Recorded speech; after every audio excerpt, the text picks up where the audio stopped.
Nos deux derniers panélistes viennent d'arriver à l'hôtel et le temps qu'ils arrivent, eh bien, on aura certainement fini ou on aura fini une bonne partie du panel. Docteur, est-ce on va donc commencer avec les panélistes qui sont en salle et les participants qu'on a le plaisir de recevoir? Je pense que le temps que les autres terminent leur pause café, ils vont nous rejoindre. Mais on a tellement de choses à nous dire qu'il vaut mieux que nous soyons à l'heure, qu'on commence à l'heure, pour laisser à tout le monde l'opportunité de parler. Bonjour tout le monde, donc bonjour toute cette grande salle, bonjour au Forum Galien, bonjour à nos jeunes que je vois actifs autour dans la salle. Je voudrais saluer, bien entendu, le professeur Eva-Marie Paul et son équipe. Saluer mon co-chair, Dr. Brown. Saluer mes collègues, mes jeunes collègues que je retrouve avec grand plaisir, recteur d'université, président de l'Association des médecins du Sénégal, une de nos filles, Suzanne, qui est de l'Ouganda. Suzanne, you speak English, of course. We would like to welcome you. N'est-ce pas? Vraiment, bienvenue, chaleureuse bienvenue au Sénégal. Hmm? Ravi de vous recevoir. Nous allons commencer le panel parce que nous avons deux absents et que le temps étant important pour tout le monde, nous allons introduire ce thème extrêmement important qu'on nous a confié, celui de la place des femmes. Et c'est dommage qu'il n'y ait que des femmes d'ailleurs dans le panel de combat, parce que je crois que les hommes aussi ont leur voix au chapitre quant à la promotion du leadership des femmes. Et ce panel est extrêmement important parce qu'il pose sur la table la question du leadership, du comportement des femmes face à des domaines extrêmement essentiels et importants actuellement dans le développement de nos différents pays. Je ne parle pas seulement de l'Afrique, je parle de l'ensemble du monde. Donner une place correcte aux femmes, tenir compte de leur leadership, de leur sensibilité, de la manière dont elles voient les choses de la vie, les problèmes de la vie, la manière dont elles s'accommodent des difficultés, ce qu'on appelle résilience par ailleurs, mais également la capacité de ces femmes à se transformer en agents de développement. C'est extrêmement important de pouvoir épingler cela, de le mettre en exergue et d'en parler dans un domaine aussi important que les sciences, la technique, l'innovation et les mathématiques. Ici au Sénégal, je sais que dans les autres pays également, ça se fait. Nous avons ce qu'on appelle Miss Math et Miss Science et qui promeut l'évolution des petites filles dans ces domaines-là parce que ce sont des domaines essentiels pour comprendre le monde et le gérer et le maîtriser, surtout plus tard.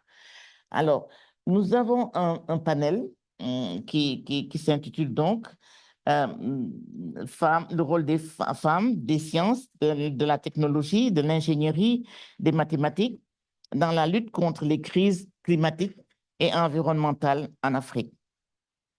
Euh, pardon.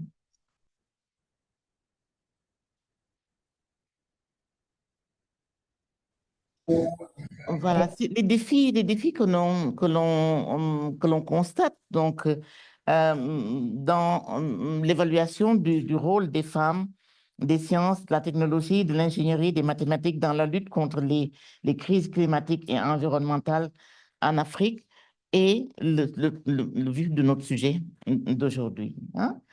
Comment on peut aider les femmes à jouer un rôle, le rôle qu'elles méritent, le rôle qui leur revient dans toutes les stratégies de lutte contre ces phénomènes climatiques et environnementaux que l'on constate en Afrique. Il est important parce que ici, comme ailleurs, les femmes sont sous-représentées, on le sait, mais parce qu'on a le devoir de tenir compte du leadership des femmes. de leur capacité à transformer les choses de leur vie, ce qui leur est proche et ce à quoi elles aspirent, eh bien, on devrait pouvoir en parler aujourd'hui avec le panel que nous avons avec nous et vous donner l'opportunité de dire ce que vous en pensez. Le docteur Brown et moi, nous co-chérons cette session.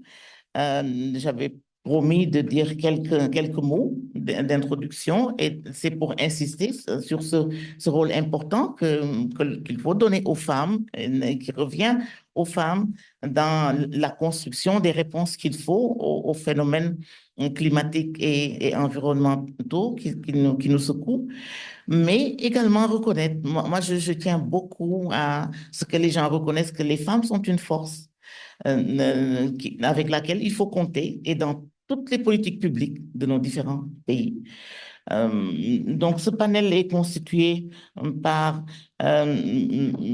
Madame le doyen Mbatouré, que nous allons présenter. Et comme vous étiez cinq, hein, cinq panélistes, les deux premiers ne sont pas là.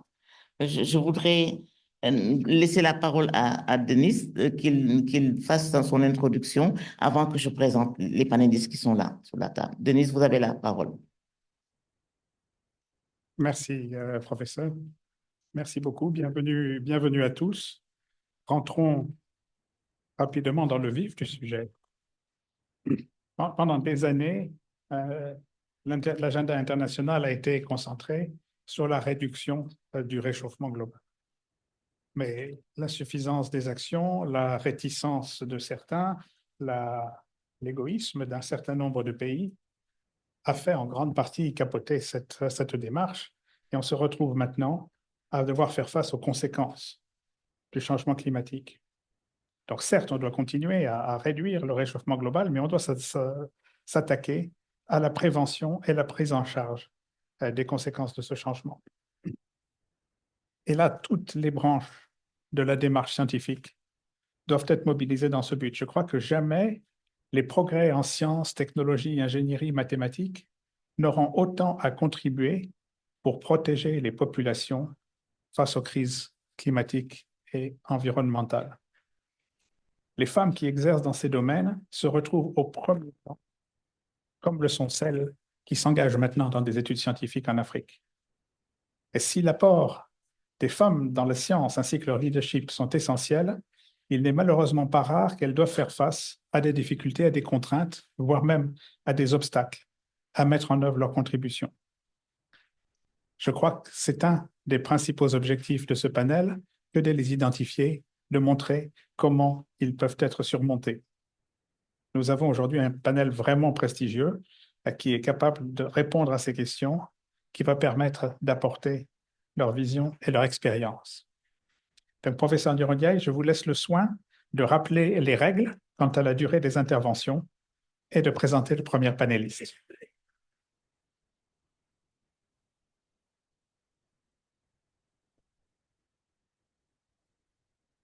Pardon, on va donner la parole à ceux qui sont là. Je voudrais commencer par notre invitée, c'est Suzanne. Suzanne est de l'Ouganda. Hein, je voudrais la présenter rapidement. Elle travaille dans le cadre des ressources humaines en santé. Elle est donc un artisan du capital humain des services de santé. Elle gère une revue scientifique qui parle des coûts, de la qualité de la vie, de l'alimentation également, et de l'accessibilité des services de santé pour les femmes et les jeunes. Elle s'intéresse à la santé bucco-dentaire et ce qui la rapproche de moi-même. Je suis aussi de l'odontostomatologie, Suzanne, et en santé publique dentaire en particulier. Suzanne est très expérimentée dans la communication, je pourrais le dire, pour être plus vaste encore. la rédaction et l'édition de revues scientifiques, ce qui est extrêmement important pour non seulement la remise en question des acquis au plan scientifique, mais la reddition de comptes, comment restituer les résultats des recherches que nous faisons en santé en général. Et bien entendu, elle gère des revues scientifiques. Suzanne, on va avoir 5 minutes, disons, 5 à 7 minutes pour chaque panéliste pour dire l'essentiel, parce qu'il va falloir laisser la place aussi à nos invités spéciaux et également à la salle pour répondre. Et il semble qu'on devrait terminer à 13h30, c'est ce qu'on m'a dit tout à l'heure. Alors, on va donner la parole à Suzanne. Thank you. Thank you very much, Madam Chair. I'm privileged to be here as a woman leader in health. And I represent Makerere University School of Public Health. I'm the head of department, Health Policy Planning and Management. And this is my third time to be at Galean as a woman leader in health. I had two questions to address myself to.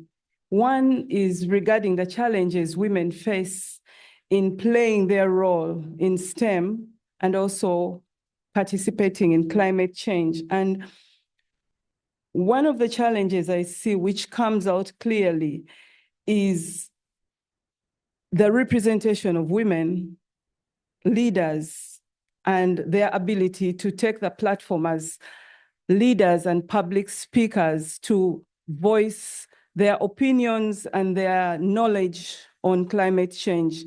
I think that has been a gap, but unfortunately there is a lot of movement to redress the imbalance. Many women are not even aware of the impacts. Okay, I was shouting.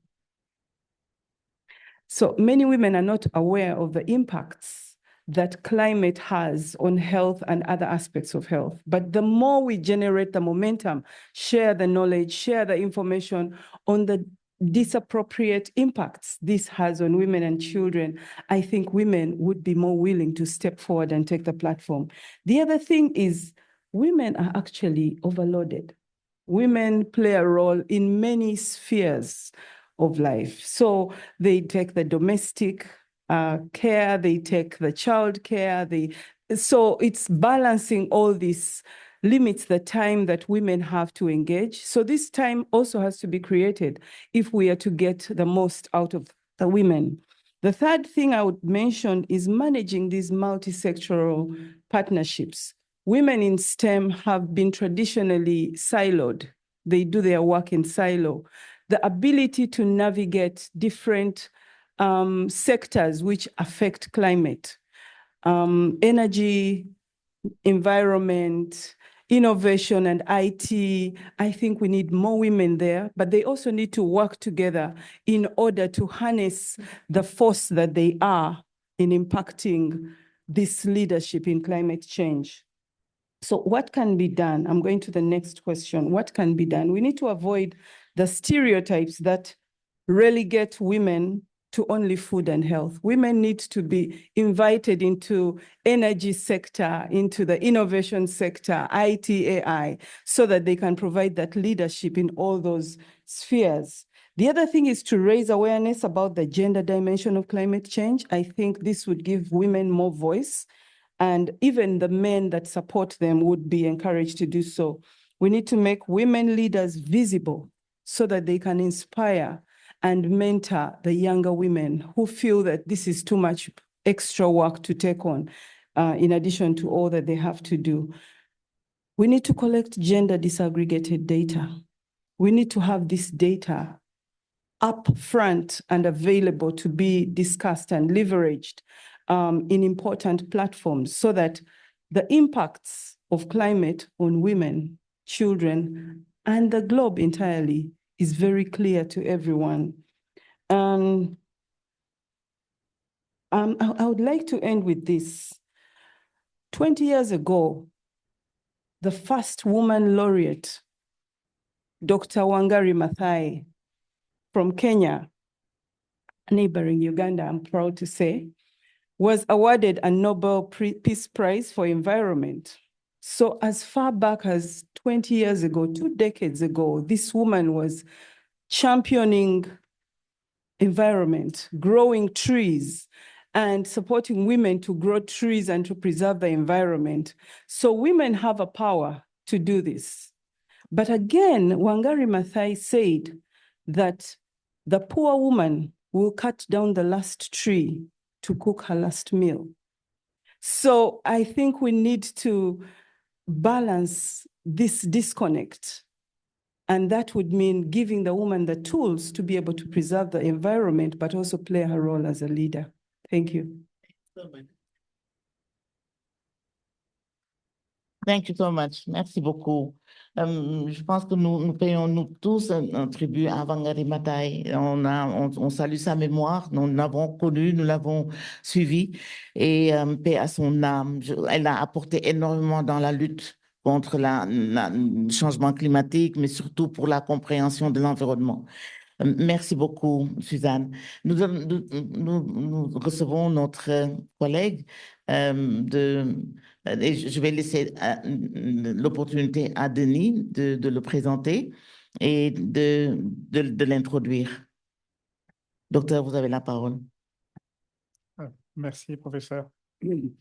C'est un grand plaisir de pouvoir présenter le docteur Laurencin. Son nom semble français, mais en fait, je crois qu'il est plutôt américain. C'est un médecin, chirurgien, ingénieur, scientifique, un homme de recherche et de pratique. Il a une très longue expérience, en particulier en chirurgie orthopédique. Il a été largement reconnu aux États-Unis, décoré, et c'est vraiment très bien qu'il vienne nous voir pour nous parler de son expérience sur le sujet de l'implication des femmes dans le secteur scientifique. Merci beaucoup, Dr. Laurencin. Vous avez la parole, docteur.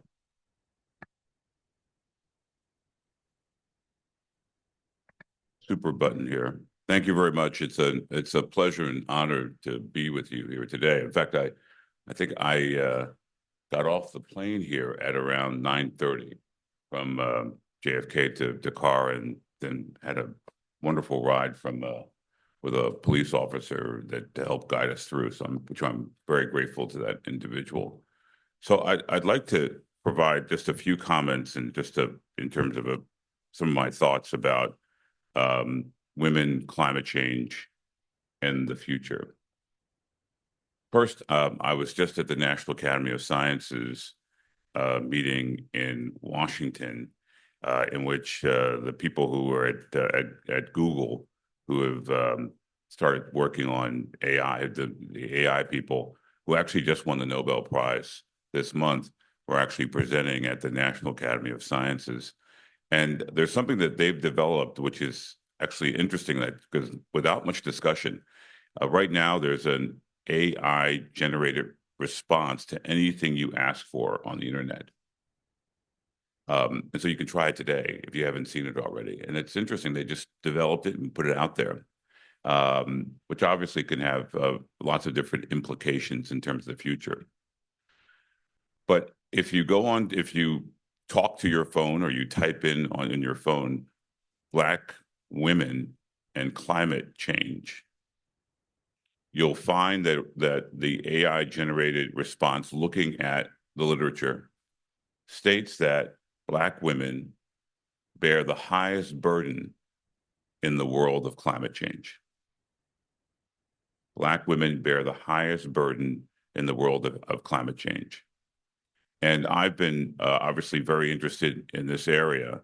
I have a number of different hats. I'm an orthopedic surgeon, I'm an engineer, I'm a scientist, but I also am the editor-in-chief of the Journal of Racial and Ethnic Health Disparities, which is the #1 journal in the world in terms of health disparities.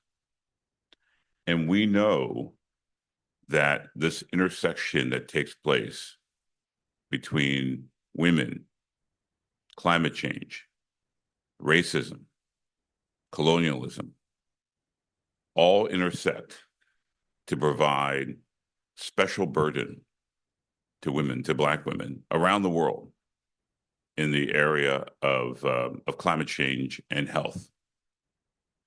For instance, we know that if we examine the types of burdens that take place in terms of health with Black women, for instance, asthma. In America, asthma rates that bring people to a hospital or kill them are 3 or 4 times higher in Black people, and especially Black women, than whites. We know that in a country that is one of the richest in the world, we still have infant mortality rates and maternal mortality rates that are probably some of the highest rates in the entire world. And we know that now that there's an intersection between climate change and those things happening. Because of our history of systemic racism in America, we've had situations where areas of pollution have been concentrated in cities and towns in which Black people live. We know that also in these cities and towns that there is a dismissal and disregard for areas of sanitation, and also dismissal and disregard for areas that are very common, such as clean water. The Flint, Michigan case, as many of you know about, is a prime example of what we can see in terms of that happening. So we have much to do in terms of making that happen.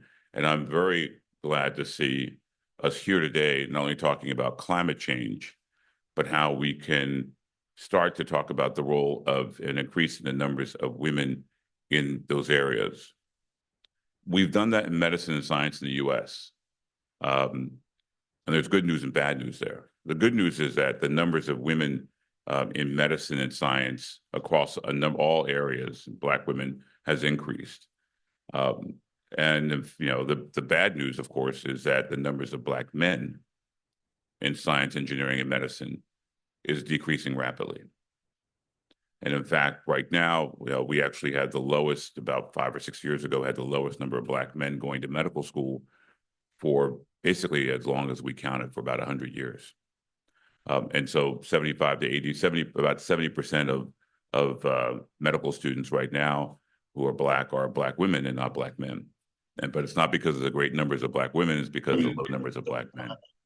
So whatever collective solutions we have to take into account that we need to look at not only Black women, but also men in terms of care, so we don't live what's happening in the USA.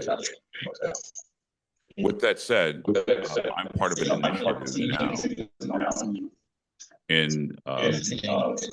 on the continent of Africa called the U.S.-Africa Frontiers of Science, Engineering, and Medicine.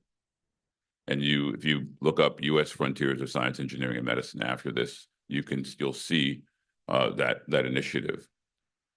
And the initiative really brings together young scientists, 100 young scientists from the US, and 100 young scientists from across Africa, especially sub-Saharan Africa, to come together to look at global issues and how Africans can help solve these issues for America, and American can help in terms of solving issues with Africans as a partnership, bringing the best of knowledge there.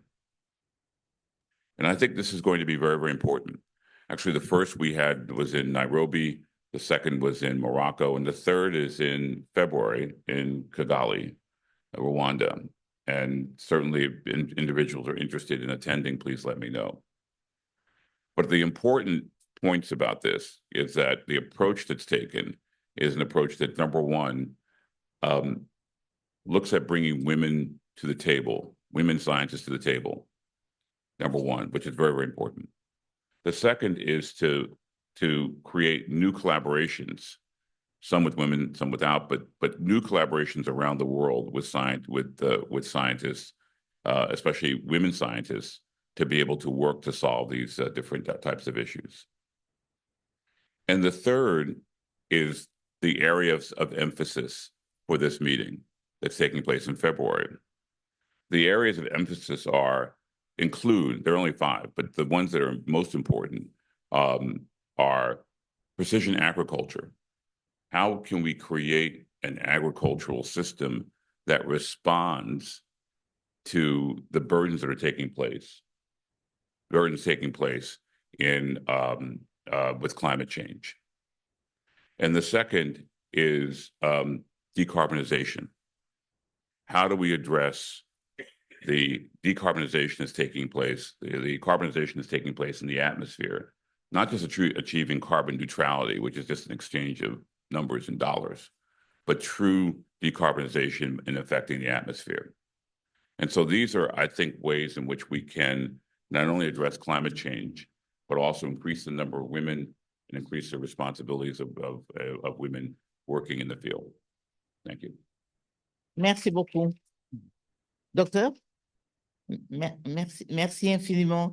Et vous avez entamé d'ailleurs ce qu'on attend à la fin de la réunion, c'est les solutions à apporter à ces phénomènes-là, les solutions à apporter au fait que les femmes sont moins nombreuses dans ces endroits de décision, autour de la table de décision, c'est vrai, mais également dans le processus même de solution des crises environnementales et climatiques. Voilà, si vous le permettez, nous allons donner la parole à notre troisième intervenant, le docteur Fatou Ndiaye, qui est donc la présidente de l'Association des médecins du Sénégal. Le docteur Fatou exerce, bien entendu, à l'Université Cheikh Anta Diop. Elle est chef de service en hématologie clinique. Et elle co-préside la commission santé, la commission médicale d'établissement de 2021 à 2023.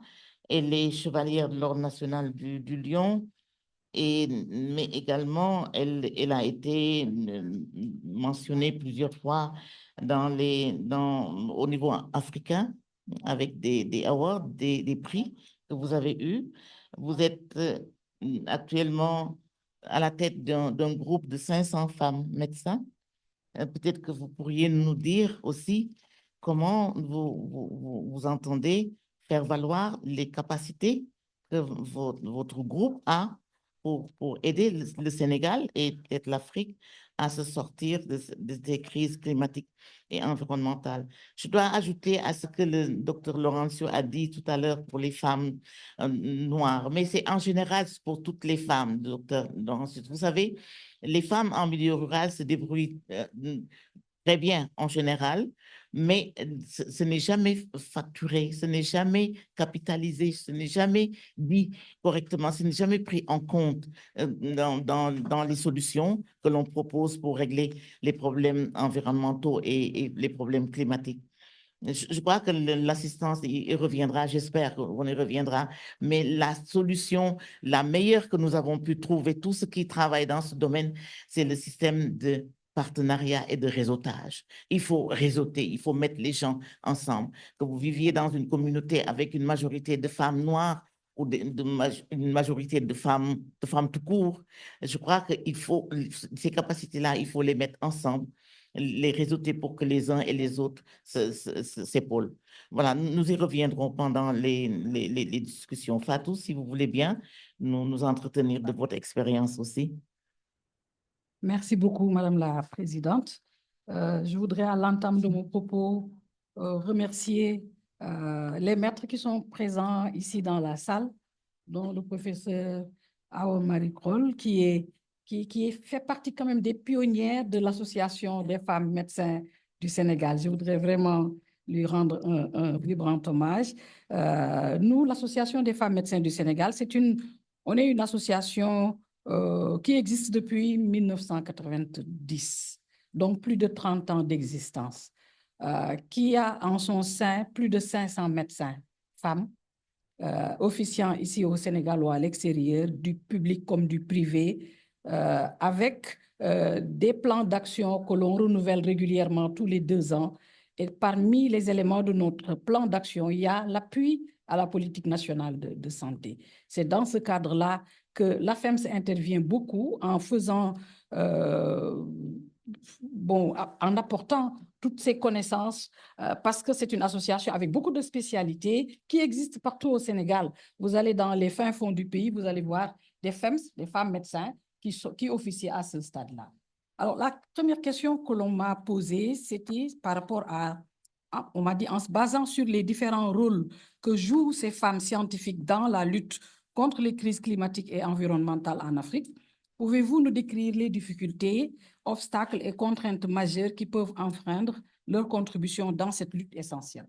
Alors, la crise climatique, on va dire que c'est une crise multiforme, aux conséquences environnementales variées. Il y a l'augmentation des températures, les perturbations des cycles de pluie, les sécheresses, mais aussi la dégradation des écosystèmes, avec une diminution de la biodiversité, avec d'autres crises sociales, économiques, sanitaires surtout. Et nous, c'est à ce niveau-là que l'on peut intervenir. Alors, ce qui engendre la crise migratoire, la crise économique, la crise alimentaire, avec la réémergence de maladies dont on disait avaient disparu, mais c'est surtout maintenant, ce sont des maladies que l'on qualifie comment dirais-je encore, le mot va revenir, c'est des maladies réémergentes avec tout ce qui avait disparu, l'onchocercose, etc. Et je ne le souhaite pas, mais avec cette montée des eaux du fleuve qu'on assiste actuellement dans le pays, on a une peur bleue de revoir toutes ces maladies tropicales négligées, c'est le terme que je cherchais, qui peuvent réapparaître et poser des épidémies, voire des pandémies dans la sous-région, parce que finalement, c'est 3 pays limitrophes qui se partagent ce fleuve-là. Et donc, vraiment, ces difficultés, obstacles et contraintes majeures que les femmes scientifiques peuvent rencontrer pour contribuer à la lutte contre les crises climatiques, c'est des difficultés déjà de se faire entendre. Les femmes ont beaucoup de mal à se faire entendre. C'est des difficultés d'intégrer des organes de prise de décision. C'est des contraintes liées à leur statut de femme tout court, de femme scientifique, de femme mère de famille, de femme chercheur, de femmes au travail avec la famille, l'autre famille à la maison, la famille dans les services, etc., etc. Et donc, selon les données récentes de l'UNESCO, bien que le nombre de femmes poursuivant des carrières scientifiques est en augmentation, il faut noter qu'un seul chercheur sur 3 est une femme dans le monde. Un chercheur sur 3. De plus, dans le domaine de la recherche, seuls 14% des femmes occupent des responsabilités académiques. 14% seulement en Europe, exercées par des femmes. Quand on pense au prix Nobel, elle parlait tout à l'heure du prix Nobel de l'environnement, seuls 4% des prix Nobel scientifiques ont été décernés à des femmes. Vous imaginez, 4%. Alors, ces 3 dernières années ont été parmi les plus difficiles dans l'histoire scientifique. Durant la période Covid, par exemple, les femmes ont été en première ligne pour affronter des problèmes sans précédent liés au changement climatique et avec des crises sanitaires telles que la pandémie du Covid, je l'ai dit tout à l'heure. Cependant, bien que leur contribution soit essentielle pour faire face aux urgences sociales, les femmes scientifiques ne sont pas suffisamment visibles et nombreuses. Alors, il nous faut un changement de paradigme. Ceci est essentiel et nécessaire pour corriger la situation actuelle. Notre réponse globale à la crise sanitaire actuelle, la crise climatique actuelle, ne sera pas efficace si les femmes ne sont pas impliquées dans la gouvernance qui garantit les mesures d'atténuation et d'adaptation qui doivent être inclusives et qui ne laissent personne en rade. Pourtant, lorsque l'on parle de leadership des femmes, la situation est décourageante. Les femmes sont largement sous-représentées dans les postes de décision. Sur les 133 dirigeants mondiaux qui avaient participé à la COP28, notez bien, il n'y avait que 15 femmes. 133 dirigeants participant à la COP 28. 15 seulement étaient des femmes, comme les années précédentes d'ailleurs. Alors que les femmes sont exclues de ces postes de direction, l'agenda climatique mondial, ce sont elles qui souffrent le plus de cette crise climatique. Voilà ce que je voulais dire en premier avant d'arriver à la deuxième question. Merci infiniment. Merci bien, docteur. Merci, docteur. Très, très pertinent. Et ça confirme vraiment la question de la visibilité, du besoin de visibilité des femmes et de besoin aussi d'entendre leur voix, que des femmes soient vocales. C'est important. Mais c'est pareil ici, dans le monde de l'environnement ou du changement climatique, c'est pareil aussi ailleurs. Vous savez, c'est la question que l'on vit. Tous ceux qui travaillent sur l'équilibre femmes-hommes vivent cela tous les jours. Mais nous allons donner la parole certainement au public et nous pourrons échanger là-dessus. Docteur Brown, à vous, maintenant pour notre dernier panéliste. Nous avons le plaisir d'introduire le professeur Touré. Merci beaucoup. C'est un honneur et un plaisir d'introduire le professeur Ndeye Comba Touré, qui a un CV tellement impressionnant que c'est difficile à résumer. Alors, en tout cas, ce qui est sûr, c'est qu'elle est recteur de l'université El Hadj Ibrahima Ndiaye à Sine Saloum. Elle est pharmacien biologiste, elle est spécialisée en bactériologie et en virologie. Elle a un très grand background en matière de recherche en particulier, et elle travaille particulièrement sur l'impact des changements climatiques sur l'alimentation et la santé, en particulier en utilisant une nouvelle approche de surveillance de la qualité de l'air pour la détection d'agents pathogènes. C'est un plaisir de vous donner la parole, professeur. Merci beaucoup, Monsieur le Président. Comme le professeur Fatou vient de le faire, tout d'abord, permettez-nous de remercier les maîtres qui sont dans cette salle et qui ont fait de nous ce que nous sommes aujourd'hui. Chers maîtres, nous ne trouvons même pas les mots pour vous exprimer notre gratitude. Monsieur le Président, j'ai fait mienne la description de Fatou Samba Ndiaye parce que j'avais exactement la même première question qu'elle. Je rajoute juste par rapport à ce qu'elle a dit, l'écart dans la participation au marché du travail. On voit que sur le marché du travail, les hommes arrivent à s'insérer beaucoup plus facilement que les femmes. Il y a même certains services qui vous disent que dans l'appel à candidature, au lieu de dire privilégier la candidature féminine, ils vont rechercher des candidatures masculines. Et ça, c'est quand même une aberration. L'autre problème auquel les femmes sont confrontées, c'est l'accès à des services de garde d'enfants abordables. Vous voulez travailler, vous avez un bébé, vous n'avez pas où mettre le bébé. Ça, c'est un problème majeur qui se pose. Alors que les femmes et les filles sont au cœur du processus. Et on a vu par rapport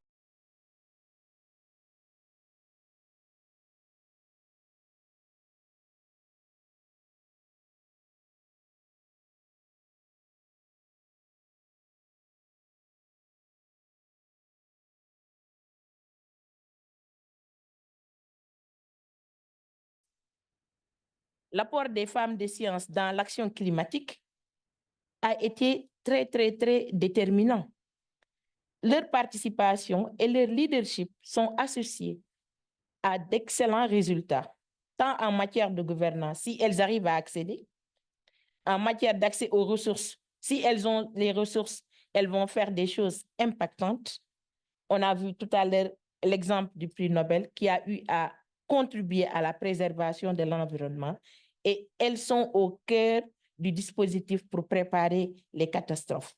Donc, il faut que ces femmes soient considérées et qu'on puisse les mettre au devant pour qu'elles puissent offrir l'ensemble des connaissances et les expériences qu'elles ont pour une meilleure adaptation des populations vis-à-vis de ces changements climatiques.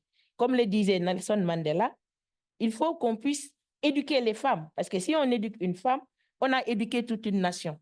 Alors que si on éduque un homme, excusez-moi, hein, c'est juste l'homme.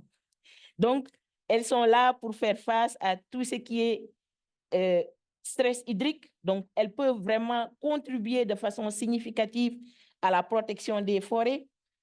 Elles peuvent contribuer à une meilleure gestion de l'eau. Là, elles peuvent contribuer à tout ce qui est menace sanitaire. On a vu tout ce qui est malnutrition.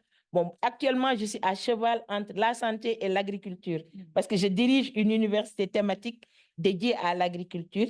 Et ce que nous sommes en train de faire, c'est à partir de nos céréales locales, comment nous pouvons capaciter les femmes pour que les femmes puissent faire des aliments et des biscuits pour lutter contre le décrochage scolaire chez les femmes, chez les enfants, parce que ce décrochage n'était rien d'autre, n'était dû qu'à la malnutrition. Donc, si on arrive à donner à ces enfants des biscuits à base de nos céréales locales, ces enfants pourront vraiment suivre correctement. Et on est en train de le faire dans un village qui s'appelle Kersosé. Et l'inspecteur d'académie de cette communauté m'a dit, il faut aller au niveau des télés et des radios parler de ce que vous êtes en train de faire et pour qu'on puisse le répliquer. C'est juste une étude pilote. On a eu des financements grâce à la fondation Nestlé et on a pu, à partir des céréales locales, faire ces biscuits et ces biscuits permettent à ces enfants de suivre correctement l'école. Et si les enfants suivent correctement l'école, la maman a plus de temps pour s'occuper d'autres choses et de se positionner dans la lutte contre les changements climatiques qui doit être une lutte que nous devons faire de façon holistique. Personne ne doit être laissé en rade. Tout le monde doit être au cœur de ce dispositif. Et nous, femmes, surtout les femmes leaders, nous devons sortir de notre cocon. Nous devons être visibles. Nous devons servir de mentor aux jeunes. Nous devons vraiment faire tout pour que le leadership féminin se forge dès le bas âge, dès la famille. Pourquoi nous donnons à nos enfants des jeux stéréotypés? Pourquoi on achète la poupée à la fille? Et au garçon, on lui achète un jeu créatif que l'enfant pourra démonter et remonter. Nous sommes en partie responsables de la situation des femmes et nous sommes force de changement. Donc, ensemble, changeons pour que le leadership féminin soit une réalité partout en Afrique. Il y avait une question tout à l'heure. Comme je fais partie du groupe de travail One Health, si vous permettez, je voulais juste répondre à la question qui était posée dans la salle. J'avais levé la main, on ne m'avait pas vu pour répondre à la question. Il y a quelqu'un qui posait qu'est-ce qui se passe au Sénégal par rapport à cette approche One Health. Je voulais juste dire que depuis 2017, le Sénégal a mis en place l'ensemble des instances par rapport à cette approche One Health. Mais vous savez, l'approche One Health, au départ, c'était au niveau central seulement. Mais là, on sait que pour avoir une approche One Health réussie, il faut que les communautés soient au cœur de la riposte. Et c'est actuellement ce que nous sommes en train de faire. Et cette année, le 3 novembre, c'est la journée internationale One Health. Le thème de cette année, c'est vraiment que toutes les communautés soient au cœur du dispositif pour qu'on ait une appropriation de ce One Health afin d'avoir une opérationnalisation réelle de l'approche et avoir un impact à tout point de vue au niveau de la santé humaine, santé animale et santé environnementale. Je vous remercie. Merci beaucoup. Merci bien, docteur. Madame le recteur. Docteur Baum, vous auriez peut-être quelque chose à ajouter ou bien on invite nos invités spéciaux. Allez-y, d'abord, on pourra demander. Je n'ai certainement rien à ajouter à ces présentations qui sont remarquables.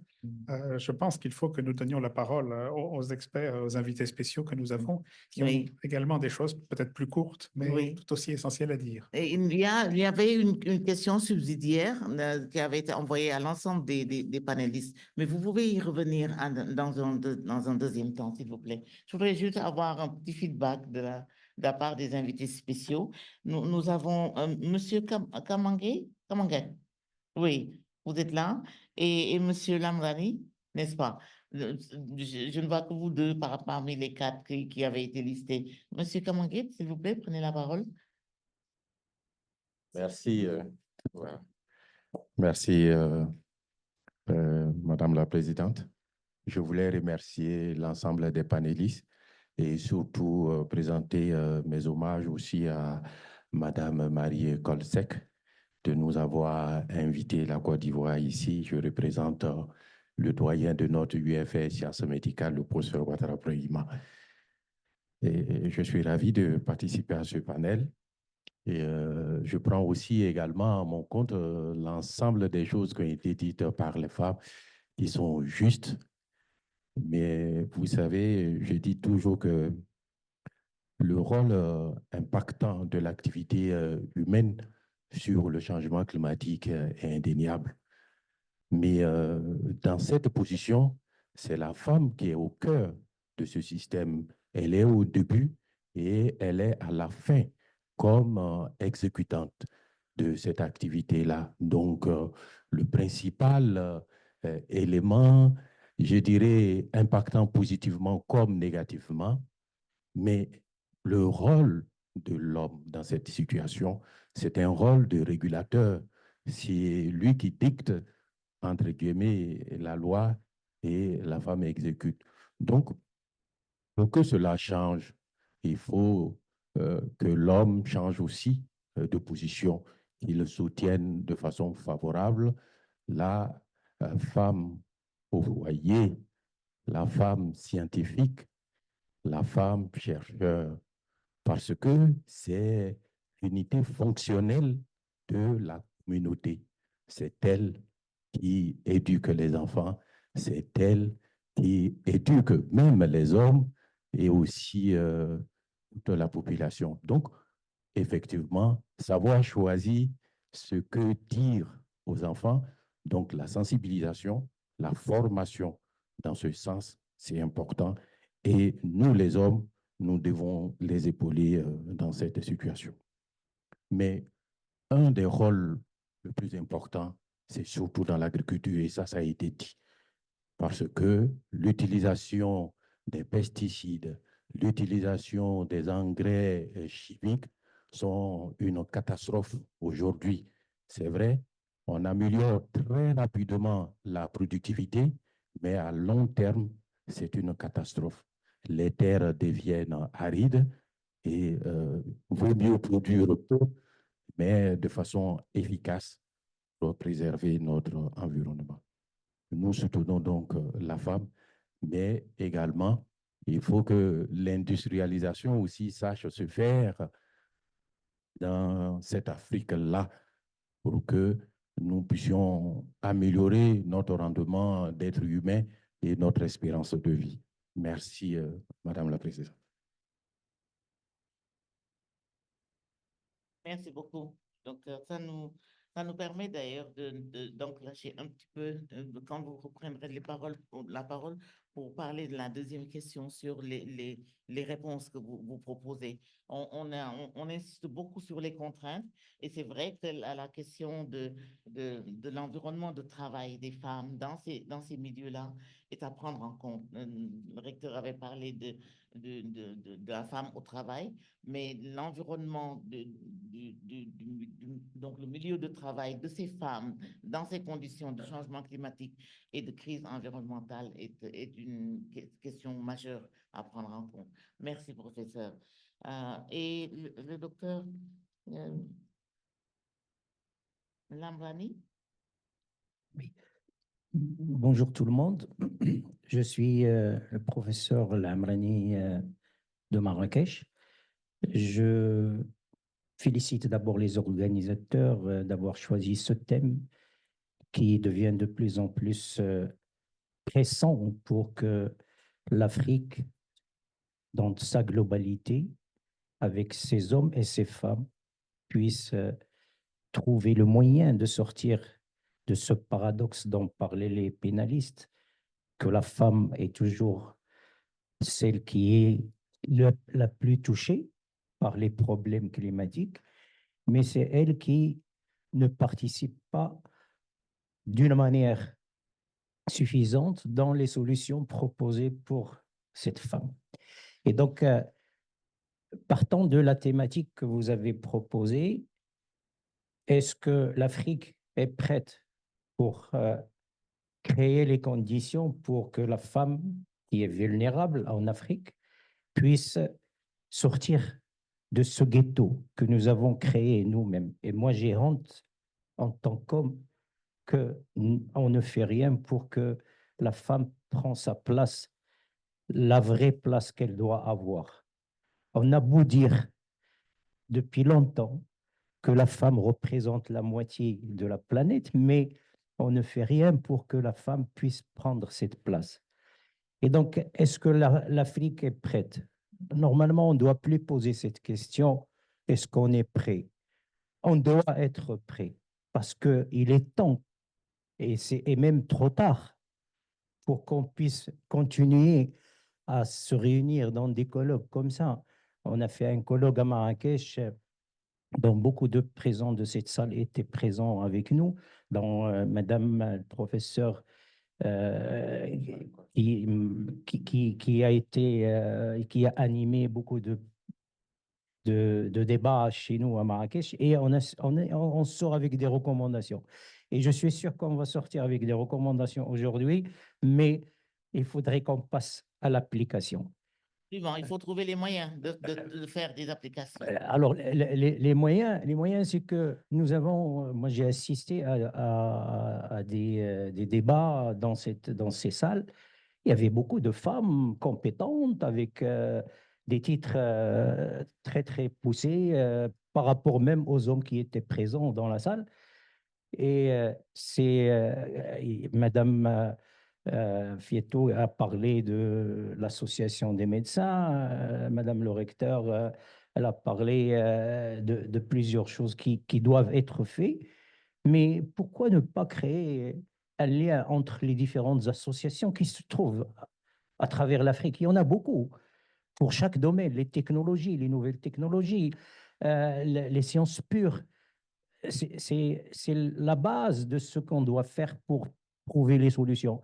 Mais il faudrait qu'il y ait ce réseautage qui ne se fait pas malheureusement. Si on fait le réseautage, moi je suis très pragmatique. Si par exemple on fait le réseautage entre les femmes qui représentent la moitié des hommes, les familles se présentent aux élections municipales, aux élections parlementaires, et ils vont prendre la décision. Il y a des institutions, il faut y aller. Et les femmes votent pour les femmes. Pourquoi les femmes, ils votent pour les hommes? Frère, non, malheureusement, les femmes ne votent jamais pour les femmes, mes frères. Vraiment, c'est ça le grand problème. Et je suis ravie que vous posiez cette question-là. Faudra répondre à cela, hein, je vous dis. Merci, professeur. Donc ces femmes qui sont là, j'en connais énormément de femmes, peut-être beaucoup plus d'hommes capables de faire un pas vers ces solutions que tout le monde en parle. Et moi, personnellement, en tant qu'homme, moi, je suis prêt à céder ma place pour les femmes. Bravo, bravo mon frère, vraiment, bienvenue. Et on est ravis d'écouter un discours pareil parce que la solution, c'est vous, elle vous incombe. Le problème, professeur Lamrani, c'est parce que les femmes ne vont pas s'impliquer, elles ne vont pas s'investir à faire marcher des réseaux dont on parle. On a déjà esquissé que l'une des grandes, une solution possible pour régler les problèmes qui ont été identifiés lors de la première partie, c'est le réseautage, c'est le partenariat. Mais le partenariat, c'est plusieurs qui se mettent ensemble et on comprenne aussi quelqu'un comme leader. Vous avez un leadership né, inné. Mais le problème, c'est assumer ce leadership-là.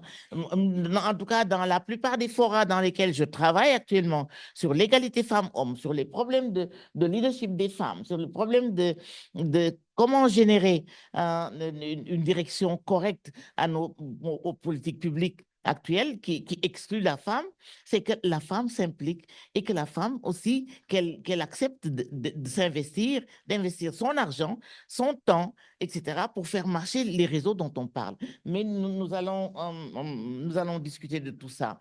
Dr. Brown, à vous. Je vous remercie.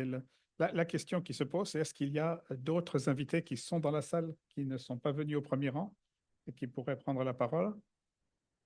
Dr. Mamena Diouf ou bien Dr. Munkaila Bouchi? Non. Donc, nous avons, je crois, épuisé les intervenants. Donc, voilà, maintenant, je crois que c'est le moment de demander. Si la salle va intervenir, Pardon. parce que nous avons deux invités spéciaux qui ne sont pas dans la salle, Naï Diouf et Boutché. Oui, oui, oui, madame. Et après, on revient à vous, si vous voulez parler du réseautage. Merci Oui. beaucoup. Je voudrais d'abord saluer donc les chers maîtres, les chers aînés, dont nous sommes très fiers. Vous l'avez très bien dit, il y a un leadership qui existe. Il va falloir être beaucoup plus visible, mais également jouer notre rôle comme il se doit. Et je voudrais féliciter justement les panélistes ici, aussi bien les femmes que celui qui est venu loin des États-Unis, pour nous partager l'expérience. Mais surtout, ce que j'ai constaté à travers ces interventions, c'est qu'est-ce que la femme peut éventuellement apporter pour faire avancer ou bien pour apporter une solution dans le cas des crises associées au changement climatique. Vous l'avez bien dit tout à l'heure, professeur, lorsqu'on veut voter, on ne vote pas justement pour la femme. Est-ce qu'il ne faut pas qu'on se pose des questions? Combien de femmes mathématiciens, ingénieurs y a-t-il dans nos pays? Il y en a très peu par rapport à la population totale des femmes. C'est là qu'il faut jouer, je pense. Nous, femmes intellectuelles, soi-disant, comment allons-nous attirer les autres femmes du monde rural? Et je pense que le recteur, ou c'est Fatou qui l'a dit tout à l'heure, elles ont beaucoup de savoir, ces femmes. Il suffit juste de les épauler et d'essayer de mettre en exergue ce savoir endogène. Et dans le cadre justement de la lutte contre ces crises, elles en ont, je pense, des solutions. Comment ces technologies dont nous sommes imbus, comment peuvent-elles apporter dans le quotidien de ces femmes pour que indirectement ces femmes soient enrôlées dans le mouvement global? Moi, je pense que, puisqu'on l'a dit, je l'ai vu quelque part, la communauté joue un rôle très important. Il faut que ce leadership descende au niveau de la communauté. Et il faut qu'on sache partager notre savoir pour peut-être des sensibilisations, à travers des sensibilisations, des formations. Dans le domaine de nos compétences, comment justement ce réseau de femmes peut créer une dynamique qui puisse être justement au bénéfice de ces femmes au niveau du milieu rural. Pour lutter, justement, il y a des actes qui n'ont pas besoin de moyens tous les jours qu'on peut utiliser. Et compte tenu du nombre de ces femmes qui vont adhérer, on pourra faire quelque chose de concret. Voilà ce que j'avais à dire. J'avais oublié de me présenter. Moi, c'est Rianatou Bada Alambeji. Je suis enseignant-chercheur à l'École inter-État des sciences et médecine vétérinaire. Merci. Bon. Merci, ma sœur. Merci bien. Quelqu'un d'autre? Oui, ici. Merci de vous présenter. Oui. Bonjour tout le monde. Je suis le docteur Mariam Lolita Camara. Je suis médecin spécialiste en hématologie clinique et par ailleurs secrétaire générale adjointe de l'Association des femmes médecins du Sénégal. Je remercie les organisateurs de nous donner l'occasion d'échanger et je remercie nos chers maîtres ici présents qui nous ont transmis ces valeurs scientifiques et par ailleurs ces valeurs de leadership. Je pense qu'on a évoqué des notions assez importantes. Et comme on a dit, il faut préparer les jeunes générations à prendre le lead et à prendre le relais. Et à mon avis, comme on a dit, c'est depuis l'enfance que ça commence. Et c'est avant tout l'éducation. Il est clair qu'on ne peut pas avoir tout le monde au niveau des instances de décision, mais les femmes, les filles devraient avoir le minimum de notions de leadership et de connaissances scientifiques et techniques pour pouvoir relever les défis qui nous incombent. Et je pense qu'il faudrait, en fait, tout est lié. Il faudrait savoir maintenir les filles à l'école, c'est-à-dire les protéger des grossesses précoces, des mariages forcés, leur offrir un bon état de santé pour qu'elles puissent mener à bien leurs études. Une fois au niveau de leur environnement de travail, les protéger du harcèlement, des violences basées sur le genre, quelle que soit leur nature physique, psychologique, sexuelle, émotionnelle, que les femmes subissent dans leur lieu de travail et qui ne leur permettent pas de s'épanouir comme il le faudrait et de montrer leur pleine potentialité. L'autre aspect, c'est que, qu'on le dise ou non, il y a un gap entre nous, ici, pays à revenus limités, et les pays développés. On sait que ce qui est possible ailleurs, même si tout ne demande pas des moyens financiers, ce qui se fait ailleurs est très différent. Alors, est-ce qu'on va continuer à suivre ce gap et à rester à l'écart, ou bien est-ce que nos politiques publiques, nos instances de décision devraient faire de cette question du leadership féminin dans tous les domaines, que ce soit dans les domaines du changement climatique, dans les autres domaines de la vie, une priorité réelle et donner des solutions efficientes qui seront appliquées au niveau communautaire, dans les sociétés, au niveau des familles, au niveau des instances de décision. Ce sont les questions que je me pose. Merci. Merci beaucoup. Une bonne contribution. Encore, oui, là-bas, au fond, s'il vous plaît. Il y a 2 mains qui sont levées.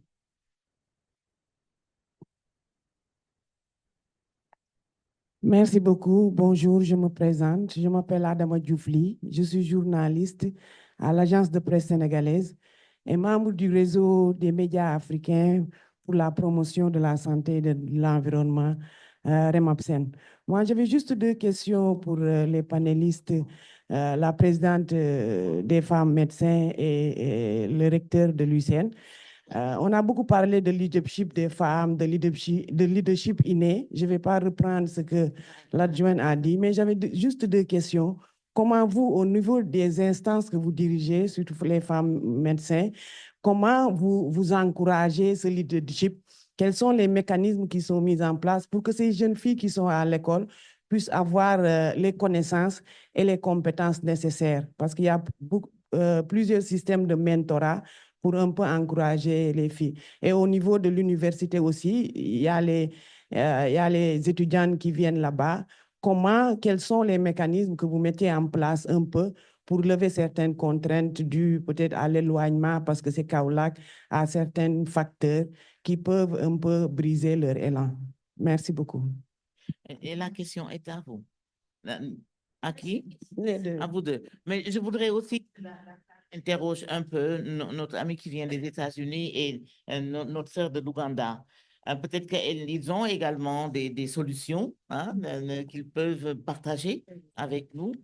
Et quoi qu'il en soit, la question de la liberté et de l'indépendance de la personne, liée, absolument chevillée au corps avec un système éducatif que l'on retrouve dans la famille et dans l'école, pour répondre à la secrétaire générale de l'association des femmes médecins. C'est essentiel. Et on n'en parle pas assez. Soit on a honte d'en parler, soit on a un certain nombre de difficultés qui nous empêchent de parler ouvertement de ce type de relation que les jeunes doivent avoir avec leurs frères et leurs sœurs, leurs parents, dans la famille, la liaison entre la famille et l'école, là où on apprend le bas à bas des choses. Et ce n'est pas seulement l'école, il y a aussi la famille. Il y a énormément de problèmes sous-jacents à ces thèmes que nous sommes en train de développer aujourd'hui. Je vais, Fatou, vous dire une chose, mais je voudrais inviter Suzanne et Laurencio également à nous parler de cela. D'accord. Merci beaucoup, Madame la Présidente. À tout à l'heure.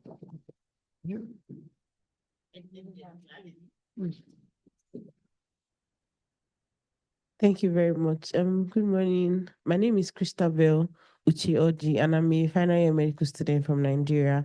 So far during this session, we've talked a lot about how women have to raise their voices, women in STEM, medicine, in the area of climate change, climate health, and all of that. So my concern is even the few women that we have in those spaces, a number of them may not actually be interested in taking up leadership or putting themselves out there. So I want to know your thoughts, any of the panelists can, and I want to know your thoughts on how we can build this interest and provide mentorship for the women that are interested in actually speaking up and taking up leadership positions. Thank you. Merci beaucoup, Fatim. Allez-y. Alors, merci beaucoup. Je voulais, en parlant de leadership et de réseautage, c'est là où je devais répondre par rapport à la deuxième question qu'on m'avait posée déjà. C'est dans cette rubrique-là que je devais parler du réseautage, parce qu'au niveau de notre association, Association des femmes médecins du Sénégal, qui est quand même une vieille association, on a eu quand même le temps d'avoir notre petite expérience dans l'appui à la politique nationale de santé, dans les maladies chroniques, dans les épidémies, etc. Et dans cet aspect d'appui à la politique nationale de santé, la FEMS fait partie du Comité national de gestion des épidémies du Sénégal. Et on a démontré, on a beaucoup participé lors des épidémies de choléra il y a quelques années de cela. La FEMS était toujours présente. La FEMS va vers les populations pour le dépistage, le diagnostic de certaines pathologies. Et dans l'épisode de Covid récemment, nous avons monté une cellule d'écoute pour tous ces patients qui avaient des signes ou des symptômes chez eux, qui ne savaient pas quoi faire, toujours en essayant d'appuyer la politique nationale de santé du pays. Alors, à côté de cela, la FEMS fait partie d'une plateforme qui s'appelle 3CAP Santé, cadre de concertation et de coordination d'actions de santé, de plaidoyer en santé au niveau du pays, au niveau du Sénégal. C'est une plateforme qui regroupe plus de 30 organisations de la société civile, avec plus de combien de membres? On est dans presque 200 membres au niveau de cette plateforme. Cette plateforme a eu à former presque 500 agents communautaires de base, mais également d'autres membres de la société civile en rapport au leadership, comment renforcer le leadership pour qu'ils puissent participer à leur tour à la gouvernance sanitaire de leur localité. On donne la parole aux plus jeunes, on donne la parole à ces organisations communautaires de base pour que demain, eux-mêmes, qu'ils puissent prendre en charge leur propre santé. C'est la raison pour laquelle je voulais intervenir par rapport à ce réseautage. La FEMS est dedans depuis quelques années. On forme des organisations communautaires de base, on forme les pré-FEMS pour répondre à Adama. On a une cohorte de pré-FEMS, c'est-à-dire les femmes médecins du Sénégal, qui n'ont pas encore soutenu leur thèse, qui sont dans les 5 universités du pays, qui constituent une cohorte de 375 femmes médecins chez qui on déroule des programmes de mentorat pour pouvoir les former depuis la base au leadership féminin, à voilà, beaucoup de choses pour lesquelles il faut les capacités pour que demain, que ces jeunes filles-là puissent prendre la relève et s'occuper des questions de santé, tant au niveau communautaire qu'au niveau central. C'est ce qu'on essaie de faire depuis des années, et c'est ça peut-être qui nous permet d'être un peu partout. Et on est appelé partout au niveau du ministère de la Santé pour donner notre avis, notre apport par rapport à une gestion d'une épidémie ou d'une autre. Et même là, récemment, avec la montée des eaux du fleuve Sénégal, où il commence à y avoir beaucoup de dégâts avec les déplacements de personnes et tout, ce qu'on craint le plus, c'est les épidémies, c'est ces maladies réémergentes qui vont réapparaître. Et la FEMS est debout pour pouvoir faire face avec ce qu'on a commencé à faire. On a distribué des moustiquaires imprégnés déjà pour éviter la survenue de paludisme avec ces eaux qui stagnent. On pense qu'il faut faire très attention avec la dengue parce que malheureusement, dans le nord du pays, il y avait cet épisode de dengue qui se manifeste à chaque fois qu'il y a des eaux qui stagnent. On pense que ça va être quand même... Alors, il y a un problème de communication. De communication, tout à fait. Et je sais que Speak Up Africa travaille sur ces maladies réémergentes. Exactement. Et elles sont là, dans la salle. Elles pourraient prendre la parole aussi pour nous en parler. Mais vous avez vraiment un problème de communication parce qu'il faut rendre visible ce que vous faites. Que la FEMS est en train ce que les gens ont dit. Monsieur Lamrani, je reviens à vous, mais je voudrais demander à Suzanne et à Monsieur Lorenzo aussi de nous donner leur idée à propos de ça, ces difficultés d'émergence de leadership des femmes, parce que beaucoup d'organisations travaillent. Mais pourquoi alors ce manque est aussi criard que tout le monde déplore le fait que les femmes sont toujours en arrière, elles sont jamais à la table de pouvoir, à la table de décision, etc., etc. Thank you very much. Women. Most of the women in this room have seen mostly male leaders. Traditionally, the leadership space has been with males. And even when the women come into leadership, they tend to lead from behind. They're not so visible, they're not so obvious. And women need to see these role models. They need to see the women shine so that they gain that confidence that I too can do that, or a woman is okay, she can actually lead.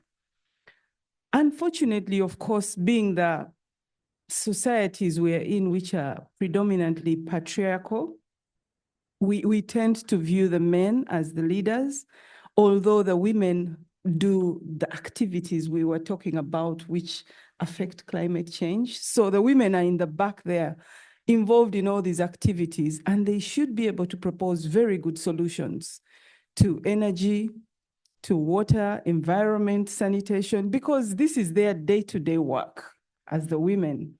So why are women missing from the table? The lack of role models to make the women, the younger girls and women, confident enough to take up the platform. The lack of that leadership training and leadership mentoring to give them the confidence to lead, but also the lack of, I'm sorry to say, sometimes male allies to bring the women out, to really push them forward and say, you can do this and we will support you, we trust you, you can do this. I think that is important for the woman leader. Thank you. Merci beaucoup, Suzanne. Monsieur Lorenzo, doctor? Let me give just an important example that may help to catalyze my conversation. And that's the fact that my mother, Dr. Helen Moorhead Lorenzen, was class of 1950 at Meharry Medical College, which is a Black medical college in the US. And she was one of two women in that class of 1950. Fast forward, this year is the first year that in American medical schools, 54.6% of all the medical students in American medical schools are women. Obviously, it's the majority, but it's actually the highest percentage ever. So we've gone from just a fraction of a percent 75 years ago to now the majority. And now it's much more, it's common. It's, more common for someone to think of a physician. It's becoming more and more common in America to think of a physician as being a woman and not a man. We see that in the veterinary field, where now the vast majority of veterinarians in America are women in terms of going to school.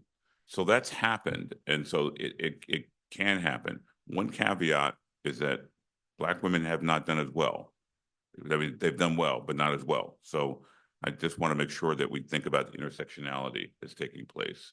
It's not just women, but you have to think inside that group, there are things going on. But the other point is that if we look at how that happened, it was top down and bottom up.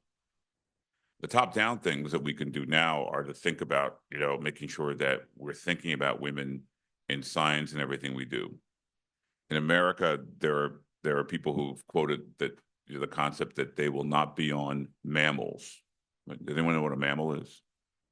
Not a fish, no, a mammal. A mammal is a panel of people that includes only men. That's a mammal. And so people, a male panel. And so there are people who say, listen, I will not be on a mammal. If you want to invite me and there are 5 men on the 5 experts, you need to find someone else because I won't be on a panel that's all male. That's a top-down thing in terms of saying this is what we need to do. The academies, I'm a proud member of the Senegalese Academy, and other academies need to say, we want to find women leaders to be a part of our academy, and we make that a priority. I'm in the Royal Academy of Engineering, and we've made that a priority. And we've gone from maybe 10, 15% women to about 30% women. It's not that women just suddenly became smart, it's the fact that they were excluded. And now it's about 30% women in this last class. Still more work to do, but going from 5 to 10% 20 years ago is something. And I think even with Senegal, maybe creating a young academy of women to help in terms of developing women, in terms of leadership and role models, is something else can be done. And then I also want to close by just highlighting and underscoring the magnificent words of our guest here, talking about the fact that it also begins in the home. It begins with expectations for young people in terms of what they're going to be when they grow up, in terms of being a doctor or a scientist or work in climate change. But it really starts, it's not going to happen completely top down. It has to be bottom up, just as you said very brilliantly, with the family and with expectations and making sure the barriers that take place, and barriers in terms of being able to go to school without violence, barriers in terms of being able to not have expectations of your not continuing school, has to be a part of what we do as a community in terms of making these changes. Thanks. Merci beaucoup. C'est à retenir, hein? Je pense que c'est à retenir ce que vient de dire notre ami Laurentiu parmi les conclusions. Et le professeur Lamrani, oui, vous voulez dire, oui, après je vous donne, s'il vous plaît, les micros. Moi, tout à l'heure, quand j'ai parlé du réseautage, j'ai parlé d'un réseautage à l'échelle du continent, pas seulement à l'intérieur d'un pays. Et ce réseautage, son rôle, c'est de faire du lobbying. Et cela nécessite une révolution culturelle à l'intérieur du continent. Absolument. Pour changer carrément cette vision que nous avons, il y a l'homme et il y a la femme. Il n'y a pas l'homme et il y a la femme, il y a l'ensemble des citoyens de chaque pays qui devient les citoyens du continent. Et moi, j'irai dans le même sens que notre ami des États-Unis. Oui. Moi, je dirige une université à Marrakech avec une certitude. J'ai 70% des étudiants sont des femmes, c'est des filles. Et plus de 80% des premiers dans les résultats, c'est des femmes. Cela veut dire que la femme, elle commence à prendre sa place dans le monde intellectuel.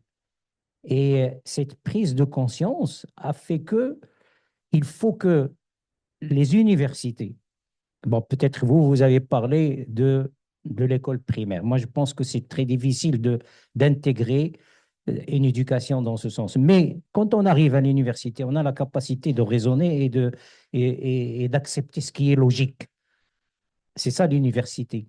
Et donc, est-ce que dans les universités, on intègre cette éducation?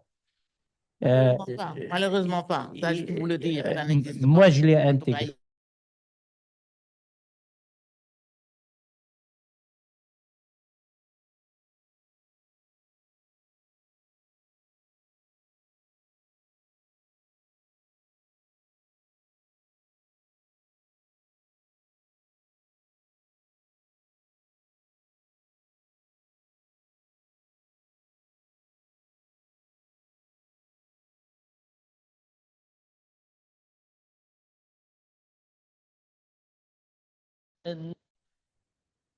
Voilà. Très bien. Mais on en parlera, on va en parler. Mais je reviens encore sur la question des moyens, le professeur Lamra. Oui, allez-y, Kumba. Oui. Merci beaucoup, Madame la Présidente. Pour compléter sur les universités, ce que vous dites est bien réel. En tout cas, au niveau de l'université que je dirige, nous ne sommes pas encore à 70% de l'effectif, mais nous sommes à 47% de notre effectif représenté par les filles. Et en termes de, après les examens, les 80% des majors sont des filles. Ouais, ça, c'est ce que nous observons tous les jours. Et pour dire au Sénégal, le Sénégal a une stratégie nationale, une politique nationale sur l'équité et l'égalité du genre depuis 2016. Mais il faut qu'on arrive à évaluer cela. Et Madame la Présidente, ça, vous devez porter ce plaidoyer pour qu'on puisse l'évaluer. Et dans les universités, depuis 2018, un cadre de référence a été mis en place pour l'institutionnalisation et l'opérationnalisation de cette politique. Et très peu d'universités arrivent à avoir une stratégie genre. Ils ont juste une cellule, la cellule genre, la cellule n'a pas de moyens, la cellule ne peut rien faire. Donc, comme le disait tout à l'heure Madame la Présidente, c'est un problème de moyens et peut-être un problème aussi de volonté publique. Il faut dire les choses comme elles sont. Volonté politique, oui, de volonté politique, c'est bien ça. Donc, si on aide les femmes, elles peuvent occuper vraiment les postes. Et on vous demande, vous les hommes, de nous accompagner dans cela et accompagner également les pouvoirs publics pour que les femmes puissent occuper les places qu'elles doivent occuper dans l'ensemble de nos sphères. Oui. Merci, Kopa. Juste pour compléter, oui. Il faut qu'on ait également un leadership mobilisateur. Donc, toutes les femmes qui sont dans les grandes sphères, il faut qu'elles puissent sortir, comme le disait Rihanna tout à l'heure, qu'on puisse les voir et qu'elles puissent assurer le mentorat nécessaire pour qu'on puisse vraiment avoir beaucoup de générations de femmes leaders pour qu'elles puissent jouer pleinement leur rôle et jouer sur les pesanteurs sociales. En quoi faisant? En faisant des sensibilisations de groupe, parce que nous avons des pesanteurs sociales qui sont là. La conférencière le disait ce matin par rapport à la région de Kaffrine, malgré qu'elles aient reçu l'information de Anassim, il faut faire ceci, et elles savent que c'est ce qu'il faut faire, elles attendent que la décision émane des hommes. Il faut qu'on arrive vraiment à sensibiliser, et là, on ne peut le faire qu'en impliquant la communauté. Donc, la communauté joue un rôle essentiel, parce que si on a l'adhésion de la communauté, les changements dont on aspire, on pourra y arriver. Merci.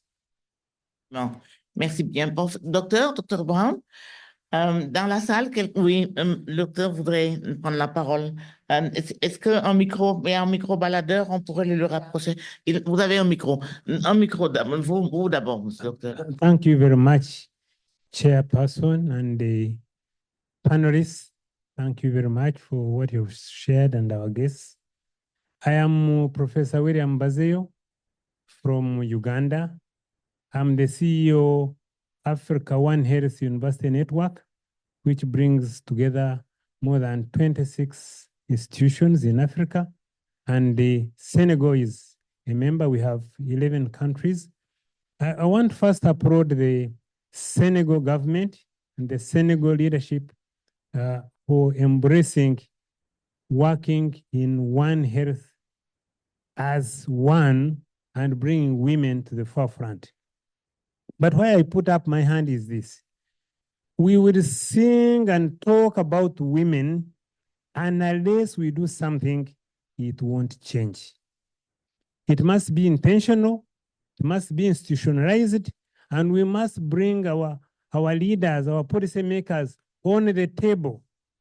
I wish we had the policy members seated there telling us why women are not brought up to the front.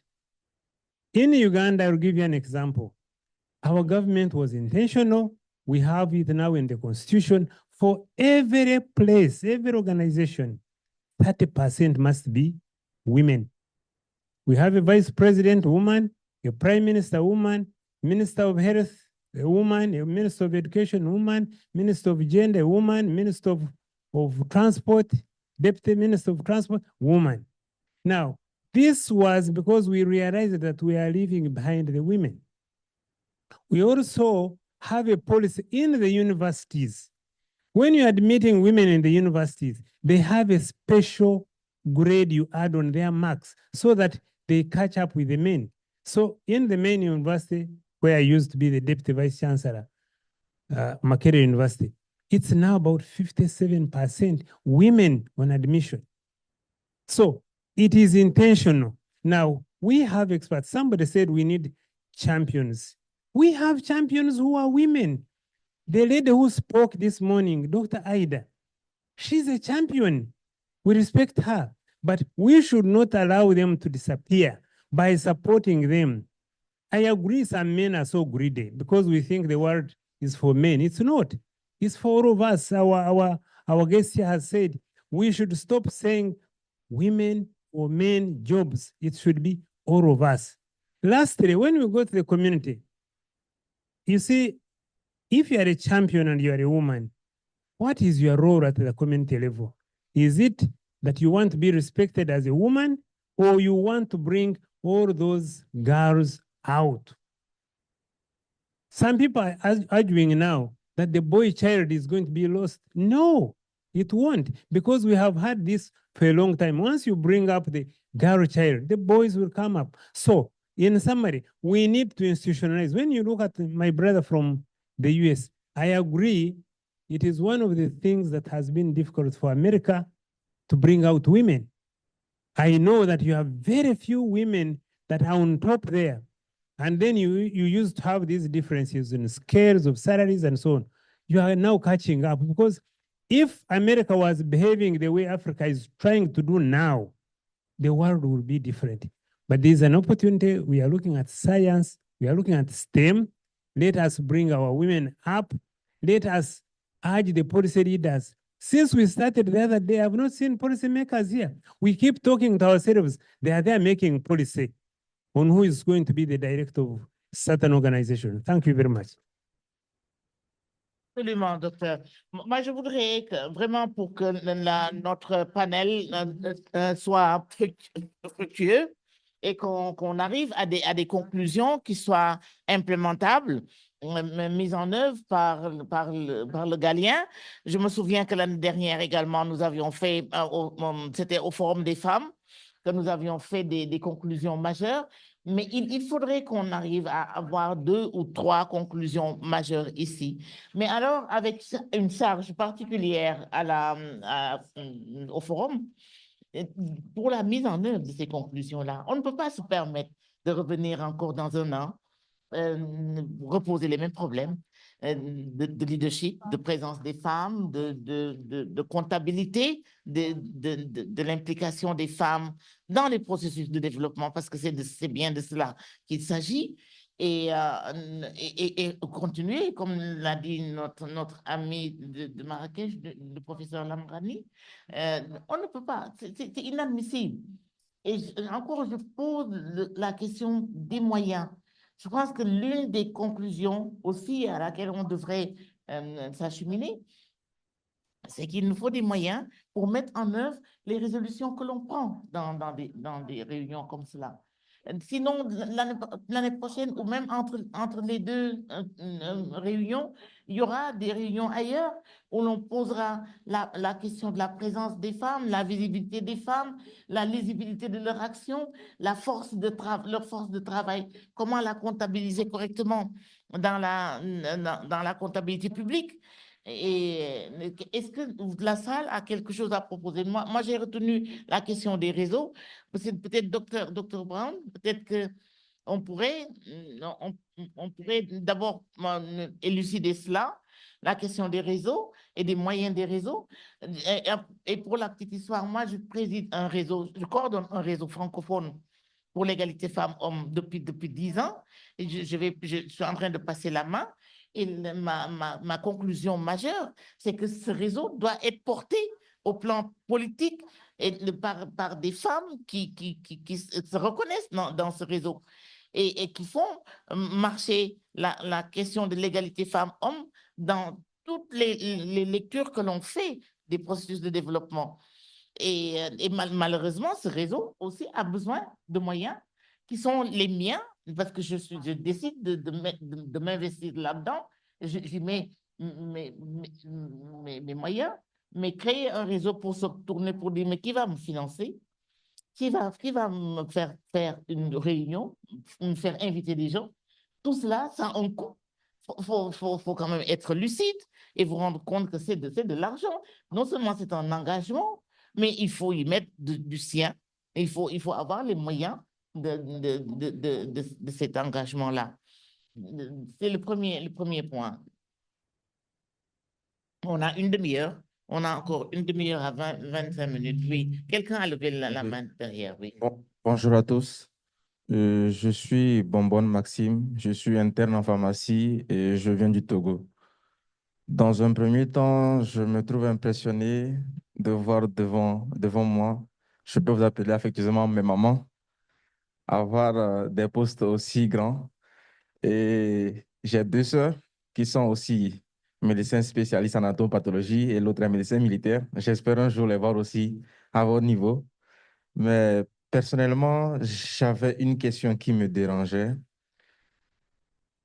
Je me dis, peut-être que je suis jeune, je comprendrai peut-être plus tard, mais je me dis, lorsqu'on a la conviction que nous méritons quelque chose, nous devons le réclamer. Parce que souvent, dans vos discussions, il y a un mot qui revenait, les hommes doivent nous aider à nous positionner. Sincèrement, ce mot m'a vraiment gêné. Personnellement, ce mot m'a vraiment gêné. Et c'est souvent un débat que j'ai avec mes propres sœurs. Souvent, quand ils viennent souvent avec certains problèmes, je dis, quand vous méritez, quand vous sentez quelque chose, vous la méritez, vous devez être capable de vous lever et de parler. Et ça, je ne sais pas comment, c'est évident. Puisque vous avez parlé aussi de moyens. Excusez-moi, maman, mais moi, je me dis personnellement, lorsque vous êtes en réseau et que vous portez haut des recommandations qui ne sont pas peut-être considérées une fois et que vous mettez en groupe et que vous vous levez, pas une manifestation, mais une manifestation pacifique, des conférences où vous faites, où vous communiquez, où le monde entier voit que vous parlez. Je pense que sur 1, 2 ou 3 années, ça sera pris en compte. Parce qu'à un moment donné, vous devez réclamer et récupérer ce qui vous est dû et non attendre que certains protagonistes viennent vous aider. Parce que c'est là-bas principalement qui est un peu moi mon défaut. Et peut-être que je ne comprends pas, je voulais savoir qu'est-ce qui empêche ce que vous réclamez ce qui vous revient de droit.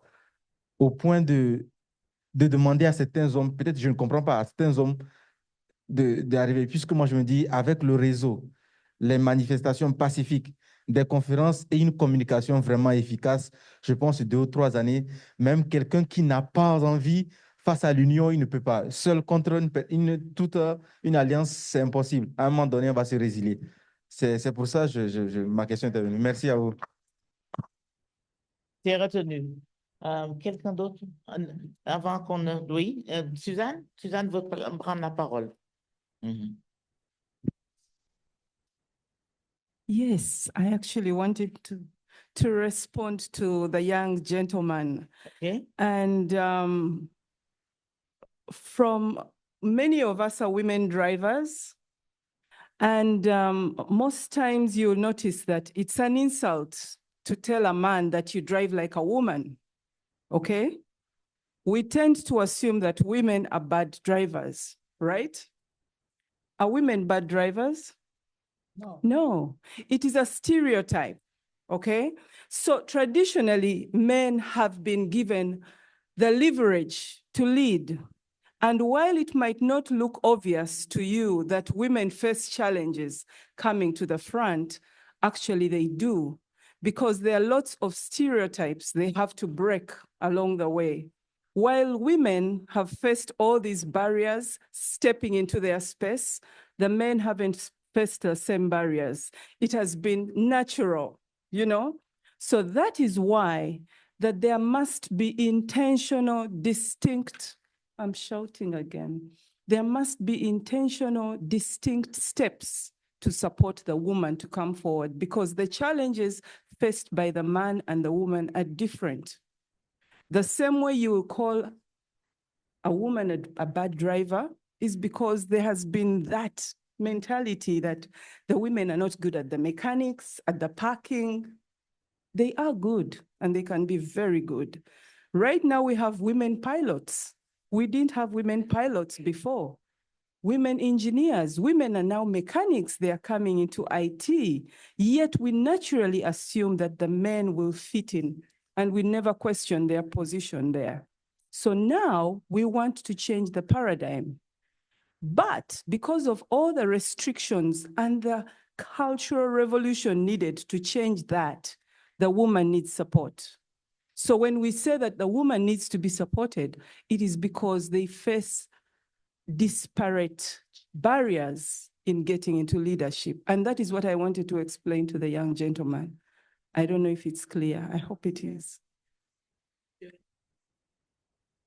Merci, Suzanne. Oui.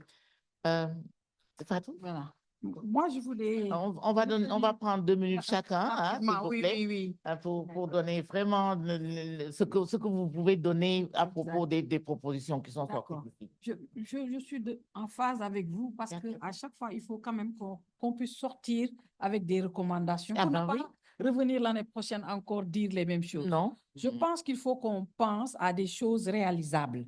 Réalisables, c'est quoi? C'est le réseautage, par exemple. Dans chaque pays, il y a des réseaux instituts, mais on pourrait le faire à l'échelle africaine, par exemple. Voir, par exemple, nous, à notre niveau, voir toutes les associations de femmes médecins de Côte d'Ivoire. D'ailleurs, je les ai déjà contactées, les femmes médecins de Côte d'Ivoire, les femmes médecins de Togo, etc., etc.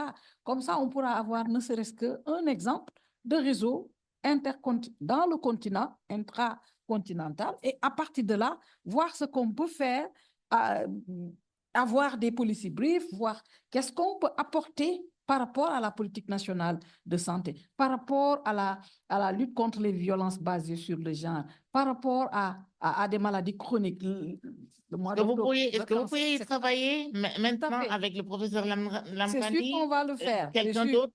C'est sûr. C'est possible. Et ça, on va le faire. Dans le rapport. Maintenant, par rapport aux moyens dont vous parlez tout à l'heure, je suis un peu d'accord avec peut-être mon fils ou mon jeune frère, peut-être mon fiston. Dans cette optique-là, il faudra qu'on pense projet de recherche. Parce que les projets de recherche peuvent financer et peuvent être des sources de... Ce seraient peut-être des projets de recherche multicentriques qui vont englober le maximum de chercheurs, chacun dans son domaine, et on pourra dire dans les conclusions, ceci est dit à cela, et ce sera des bases de financement pour nos organisations. Et donc, c'est possible. Le dernier aspect, c'est la formation. Je pense qu'on peut gagner à former les gens dans le domaine du leadership. Ça ne coûte rien. On peut, en ligne, avec Covid, nous a montré qu'on peut faire plein de choses en ligne. Et ça ne coûte absolument rien, sous forme de webinaires et autres, former le maximum de gens dans des compétences sur le leadership, sur comment se prendre en charge, sur la bonne gouvernance en santé, etc. Et ça, c'est faisable. Je me dis que ces 3 conclusions, le réseautage, le fait de former les gens, penser à des études multicentriques avec plusieurs sous-spécialités qui peuvent aider à financer nos projets de recherche, on pourrait avancer d'ici l'année prochaine. Sur le rapport, pour être clair sur ces trois propositions, s'il vous plaît. Mais il faudrait mettre des personnes responsables.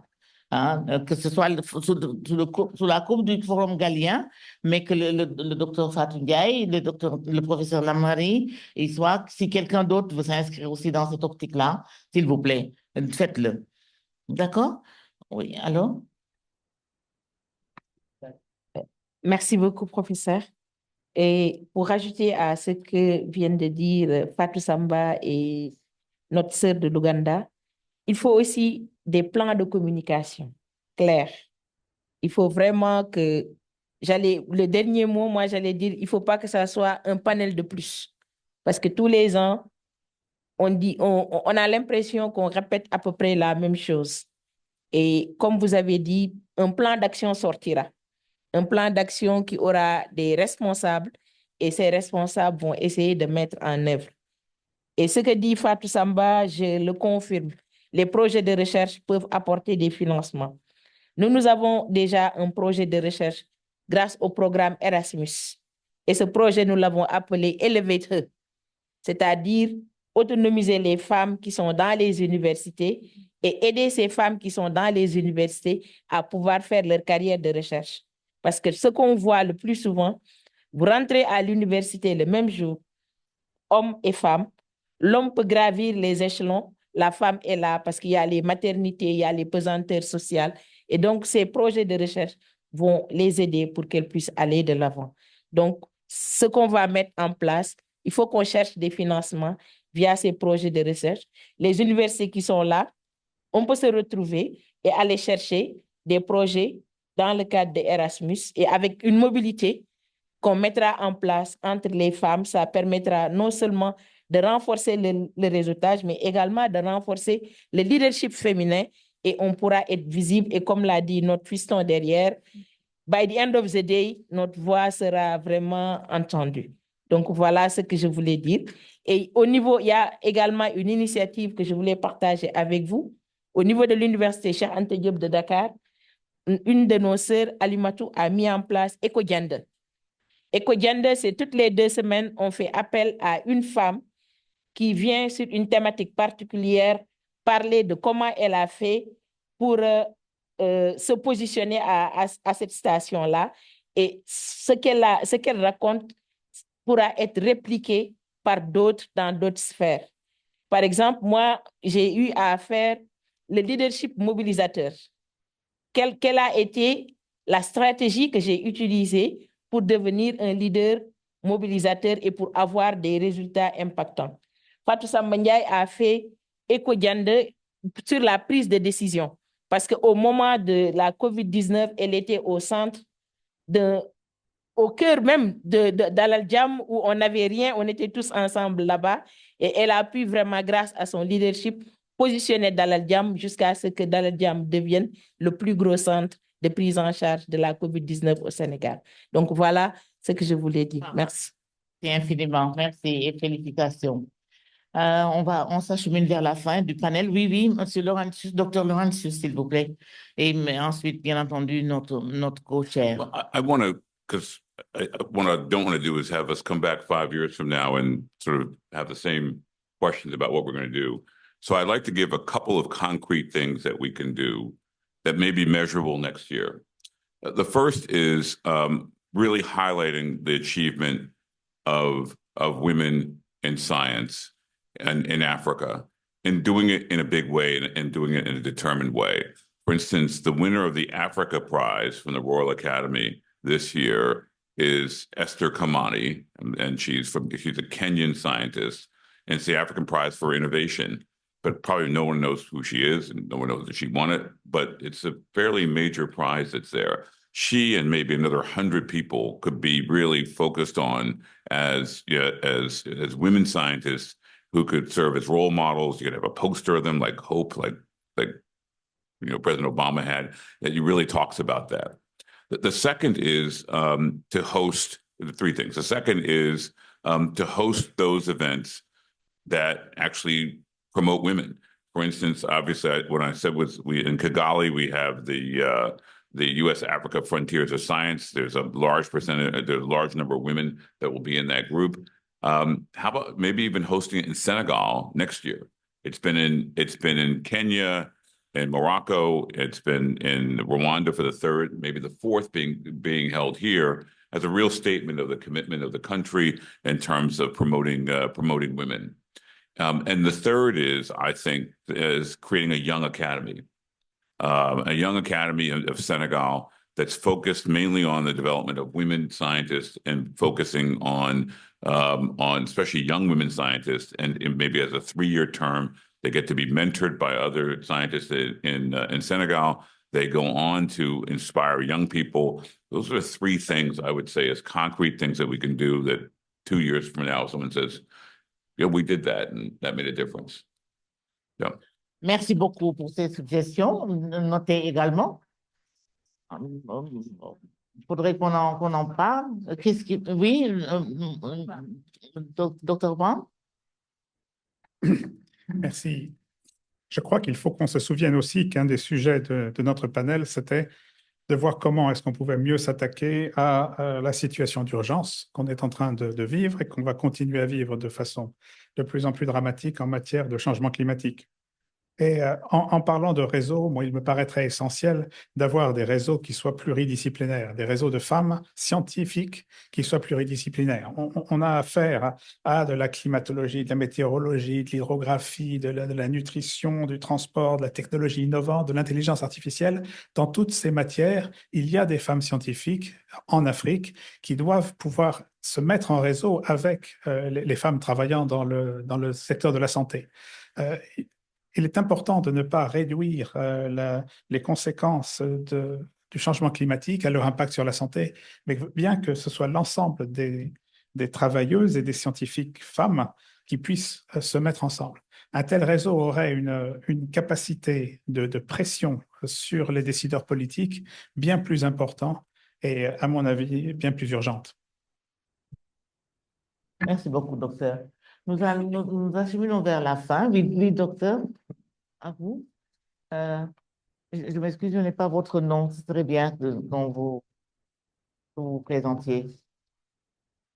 Thank you very much, everybody. Thank you, panelists. My name is Paul Lalvani. I'm the founder and executive director of Empower School of Health. One of our main areas of focus is in education, skilling, and training, and especially of health workers. We have very short, rapid training for community health workers, frontline workers. They may be high school graduates. And in 3 months, 6 months, we transform them into individuals who are earning income. Similarly, Dans quel pays? Dans quel pays? About 20 different countries, many countries, in English and in French. Okay.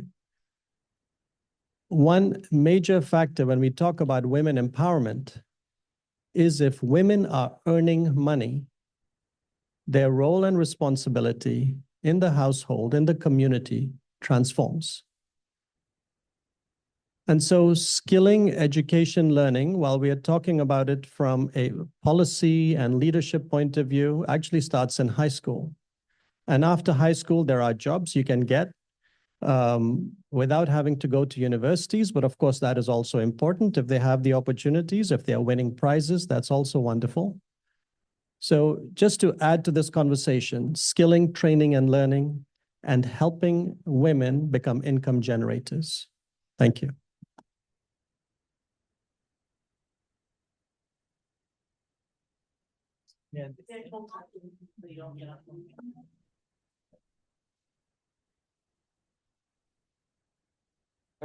Ça doit être un réseau académique, un réseau de formation. C'est important d'avoir les coordonnées, s'il vous plaît. Oui, à vous. Oui. Oui, derrière, oui. Merci. Thank you so much. My name is Juma Said Tusubira from Makerere University in Uganda. And I loved the rich conversations about improving the role of women in science, technology, engineering, and mathematics. I'm still reflecting on a question that was asked yesterday, that each of us, where we stand, what are we going to do? Because we can wait for the policymakers, we can wait for things that are above us. But I see, even in this room, there are very many young people and students.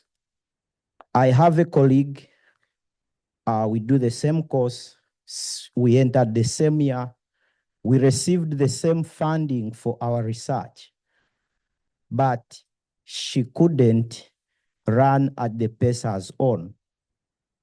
And I feel from where I stand that the environment in our institutions needs to be improved for women and girls to thrive.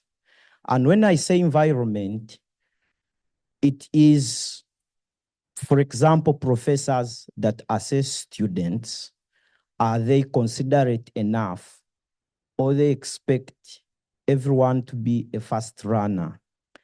And then it's also becoming rare and rare to find these associations or where you see like women being improved. Right now, the case for mental health is growing, where we have like counselors coming into the universities and offices being put up. But I feel there are other issues that are more specific to women that may not even be in the mental health bracket, but they may be things that can improve the environment for women and girls. Science, technology, engineering, math is usually a very long journey for one to come out as a professional. So I feel when we work on the environment, we will help the women and girls. Thank you. Monsieur, voilà, on arrive à la fin de ce panel. Je voudrais donner l'opportunité à mon co-chair, Denis. Avez-vous, en remerciant bien entendu tous ceux qui sont intervenus d'abord en tant que panélistes, hein, en appréciant particulièrement notre frère qui vient des États-Unis en dernier lieu, mais notre fille, je dirais Suzanne, qui nous vient de l'Ouganda, et merci pour les observations pertinentes, et mes filles qui sont d'ici, du Sénégal, sur lesquelles je compte beaucoup, hein, pour qu'on puisse faire la mise en œuvre des conclusions. Eh bien, Denis, à vous de terminer le dernier mot. Voilà. Je pense qu'il n'y a rien à ajouter. Je voudrais remercier vraiment toute la salle pour votre attention et votre participation. Ne pas oublier de remercier les interprètes qui ont fait un très bon travail et qui ont permis à tout le monde de suivre. Et je vous souhaite à tous, au nom de ma co-chair et moi-même, un bon appétit et une bonne suite pour le forum. Merci infiniment. Voilà, merci au Forum Galien. Mesdames, Messieurs, excusez-moi, nous vous invitons à vous diriger vers les ascenseurs pour aller prendre le déjeuner et aussi à visiter nos stands et à les soutenir. Merci. Merci. Au revoir.